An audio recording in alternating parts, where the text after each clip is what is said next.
कांशीराम साहब ने एक बहुजन समाज पार्टी बनाई। माननीय कांशीराम साहब ने जब पार्टी बनाई तो एक चीज देखा कि बाबा साहब ने तो अथक प्रयास करके संघर्ष करके सभी जाति समाज के लोगों को वोट का अधिकार दिया था, लेकिन इस देश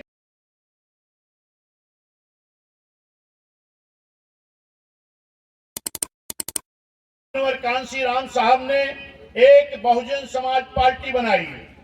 माननीय कांशीराम साहब ने जब पार्टी बनाई तो एक चीज देखा कि बाबा साहब ने तो अथक प्रयास करके संघर्ष करके सभी जाति समाज के लोगों को वोट का अधिकार दिया था, लेकिन इस देश में जितनी भी राजनीतिक पार्टियां रही हैं 1952 में वोट पड़ना शुरू हुआ, 84 में बीएसपी बनी है।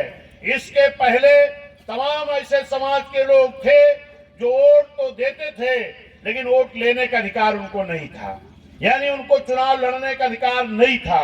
धन्य माननीय कांशीराम साहब, मान्य बहन जी ने एक नारा दिया कि जिसकी जितनी संख्या भारी और उसकी उतनी हिस्सेदारी भागीदारी इस देश में बहुजन समाज पार्टी देने का काम करेगी।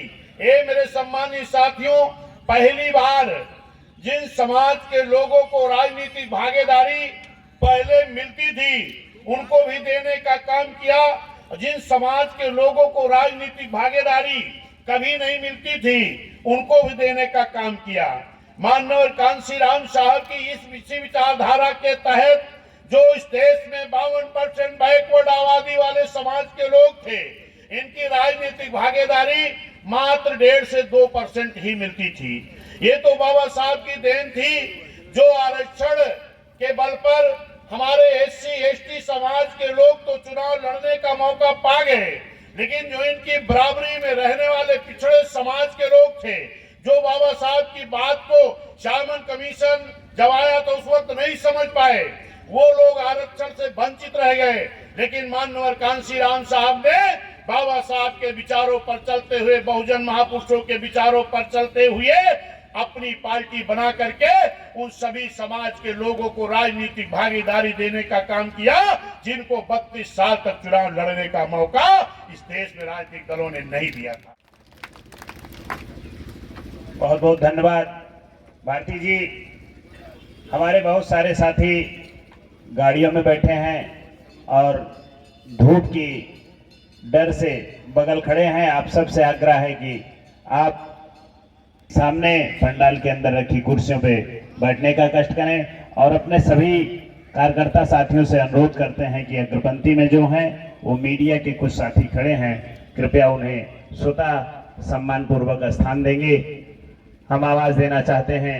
लोग को ये बताना चाहेंगे कि जिस तरह बहन कुमारी मायावती जी ने हम पे विश्वास किया है उस प्रकार उस तरीके से हम इस सीट को बटन हाथी का दबा के बहन कुमारी मायावती को यहां से विजय बनाएंगे और आगे प्रधानमंत्री पद के लिए उनका पद प्रदर्शित करेंगे।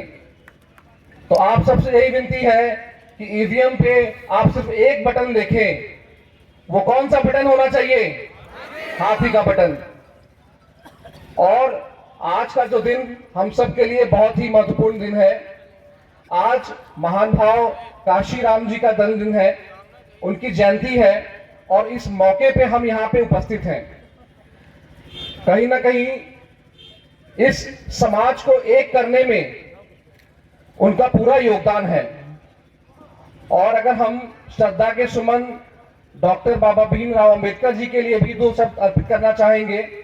इस समाज के लिए जो आज हम यहाँ बैठे हैं और जैसा कि अध्यक्ष जी ने यहाँ बताया कि जैसा कि हम सबको उन्होंने वोट के राइट्स दिए, हम सबको जो उन्होंने अधिकार दिए और एक इस देश को संविधान दिया, वो हम सब बहुत उनके आभारी हैं कि उस संविधान से ये देश चलना चाहिए। और हमारी पार्टी की जो राष्ट्रीय अध्यक्षा है बहन कुमारी मायावती, वो उसका नेतृत्व कर रही हैं। आप सबसे ये अपील है कि आप सब अपने अंदर की आत्मा को जगाएं और इस बार सिर्फ और सिर्फ हाथी का बटन दबाएं। आपसे यही उम्मीद है। बहुत लंबा भाषण मैं आप लोग को नहीं देना चाहूंगा, आप लोग बहुत समय से यहाँ इंतजार कर रहे थे। मैं अपनी वाणी को यही विराम देता हूँ। जय भीम, जय भारत, जय श्री राम। जो बहुजन नायक हैं, बामसेव डीएस4 बहुजन समाज पार्टी संस्थापक हैं, उनका जन्मदिन है और उनकी जयंती मनाने के लोग पूरे जिले के लोग इकट्ठा हैं, अयोध्या लोकसभा के लोग इकट्ठा हैं। और इसी मौके पर माननीय बहन जी के निर्देश पर, मानवर साहब की जयंती के मौके पर माननीय बहन जी के निर्देश पर आज यहाँ इस अयोध्या लोकसभा का प्रभारी सच्चिदानंद पांडे सचिन जी को घोषित किया गया है। किन किन मुद्दों पे आप जो है चुनाव? बहुजन समाज पार्टी इस देश के गरीबों, मजलूमों, महिलाओं, नौजवानों, सर्व समाज के विकास के लिए हमेशा लड़ी है। इस देश में जो भी समाज है सबके लिए बहुजन समाज पार्टी काम करती है। सर्वजन हिताय सर्वजन सुखाय निश्चित है। धन्यवाद। प्रत्याशी घोषित हुए हैं जी, क्या कहना चाहेंगे? जी, मैं ही बोलना चाहेंगे यहाँ की जनता को कि आप लोग मजबूती से आइए, बहन कुमारी मायावती का साथ दीजिए और वापस यहाँ से जो है बसपा को यहाँ से भारी मतों से जिताइए और हाँ ठीक है बटन दबाइए। देखिए, मुद्दे जो यहाँ के हैं, जो एक्चुअल मुद्दे हैं उसके ऊपर अभी हम मंथन करेंगे और जो पीछे कुछ सालों में जो यहाँ की जनता ठगी जा रही है उसी एक्चुअल मुद्दों पे हम काम करेंगे। जी, मैं सच्चिदानंद पांडे सचिन, प्रभारी अयोध्या लोकसभा।